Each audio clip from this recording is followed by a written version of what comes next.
blasting, billowing, bursting forth with the power of 10 billion butterfly sneezes.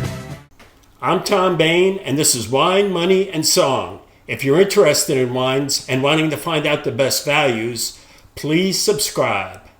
The next 4 episodes are going to be about Bordeaux. Looking back over the history of Wine, Money, and Song, I noticed the general interest in a number of subjects. By far, Bordeaux is the largest viewership and the interest is greatest in that. So the next 4 episodes are going to be, the first one's going to be the primer on Bordeaux, just a general discussion, a generalization of the area and the history and the appellations. And then we'll have 3 other episodes which will go through the appellations. I'll start with the left bank on the northern side, and that'll be an episode, and that'll be Saint-Eustache, Pauillac, and Saint-Julien. And the episode after that will be the southern left bank, which is Margaux, Grave, Pessac, and Omedac, and also Sauternes and Barsac. And the last will be the right bank wines of Pomerol and Saint-Emilion. And hopefully we'll find these informative and thought-provoking. So a little history about Bordeaux and where we are in Bordeaux today, and why is it that Bordeaux is the most sought after, especially red wines, in the whole world. And part of the reason why it is back in the 12th century, England was importing Bordeaux wine to drink because it had a style and a grace to it that the English really enjoyed. And that went on for centuries. Then in the 17th century, the Dutch moved into Bordeaux, and they had a bunch of engineers who filled in the swamps because Bordeaux was very swampy. It was surrounded by by water, and there was a lot of wetlands. So they took 10 years and filled it in, and all of a sudden there was a lot more planting area for grapes. And that's where the prolific production started out of Bordeaux. And Bordeaux produces a lot of wine. Something like 800 million bottles each vintage on an average. That's a lot of wine. Well, there's 8,000 chateaus who produce Bordeaux wine.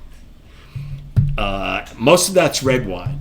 89% is red wine and 11% is white wine. And the only areas in Bordeaux that are serious with white wines are the White Grave area in the southern left bank, and Sauternes and Barsac, which makes botrytis-sized white wines of Semillon and Sauvignon Blanc, dessert wines, sweet, and probably the most complex sweet wines white wines made.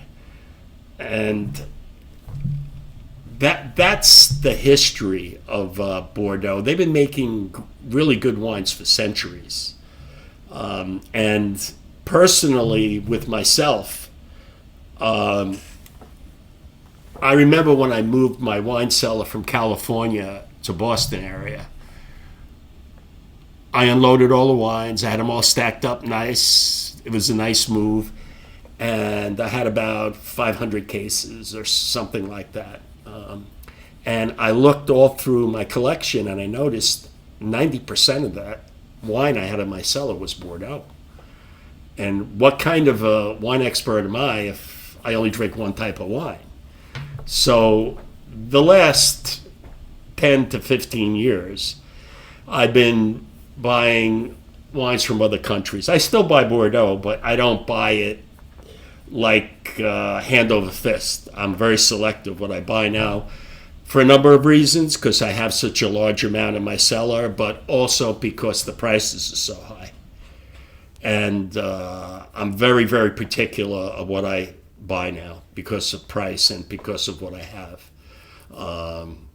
I've been adding on California wines, Italian wines, some Spanish wines. So now maybe my cellar is 70% Bordeaux. And if you think about Bordeaux, most of the wines traded at auctions and that are actively bid upon are Bordeaux's. Burgundy is popular too.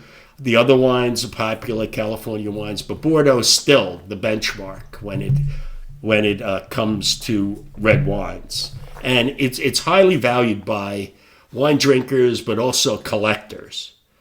And as I said, there's 250,000 acres of grape producing wine in the Bordeaux area. That's huge. Now, if you think about it, Bordeaux produces 5 times the amount of wine that Burgundy does. So 500% more than Burgundy. Now, you can see why Burgundy is scarce compared to Bordeaux as far as production. And the escalation in price in Burgundy has partly to do because of the low volume. So, as I said, you have to understand how Bordeaux is set up. There's left bank wines and right bank wines. The Gironde River flows through Bordeaux, and on the left side are the left bank wines, which is the Medoc wines. And on the right bank side, there's Pomerol and Saint-Emilion, which are the major areas. Now, the right bank was never popular until maybe 1960s starting. And there's a lot of reasons for that. The 1855 classification left out the right bank wines because they weren't considered high enough quality, but also they were too far away to be shipped back to England financially. And the left bank wines, they were right there in the city of Bordeaux, and they put them on a boat and went off to England.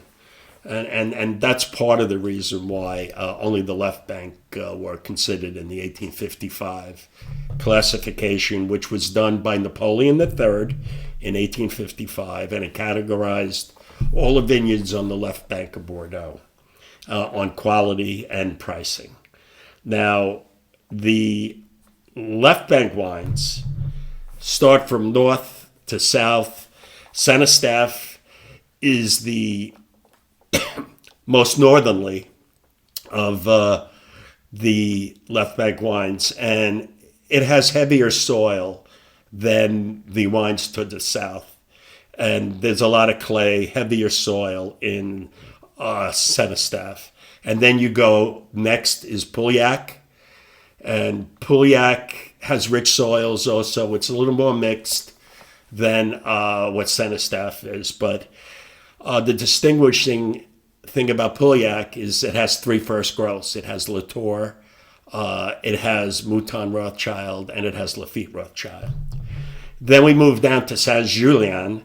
In Saint-Julien, which is my favorite appellation because there's so many good wines there. And the soil's very mixed there. And you get some of the characteristics of the northern wines, and as you do from the wines from Margaux, which is south of Saint-Julien. And Saint-Julien, to me, there's just so many good wines in Saint-Julien. And something like 95% of all the wines of Saint-Julien are considered, are classified. So that's amazing. Then we go to Margaux. Margaux is the last southward of the left bank, and it's near the city of Bordeaux. And they produce very, very perfumed, violet-scented wines. And, of course, Chateau Margaux and Chateau Parma are the famous ones. And you have Medoc, which is next to Margaux. And those wines the two best wines that I like from Omedoc is Sociando, Malais, and Cantamaril. And those wines are like $50 and tremendous wines, especially Cantamaril. And the area of Margaux, though, I think there's a lot of overrated wines. You really have to search for really top quality wines at Margaux. But the quality is getting better and better, and this is true in all of Bordeaux, but especially there. Now we go south of the city.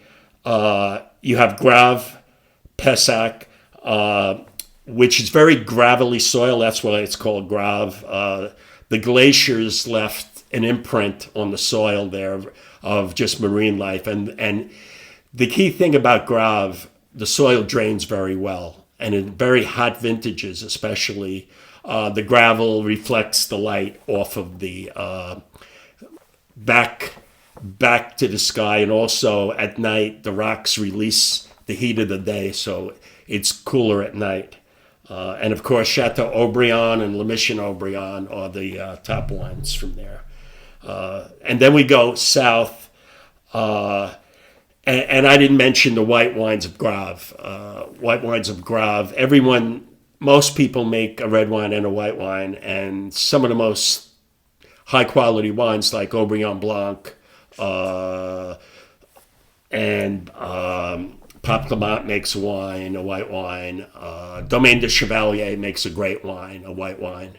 And there are plenty of other producers of outstanding white Grave. And the last area is Sauternes to the south, and they make sweet dessert wines there that are heavenly. They have Sauvignon Blanc and Semillon, and they make very, very rich, botrytis-sized wines that are aged very well. So that, in a nutshell, is a primer for Bordeaux. And as I said, in a separate episode, I'm going to go through the right bank wines, which are Saint-Emilion and Pomerol, which are Merlot-based wines, while the left bank wines are generally Cabernet. So that'll follow in the next episodes.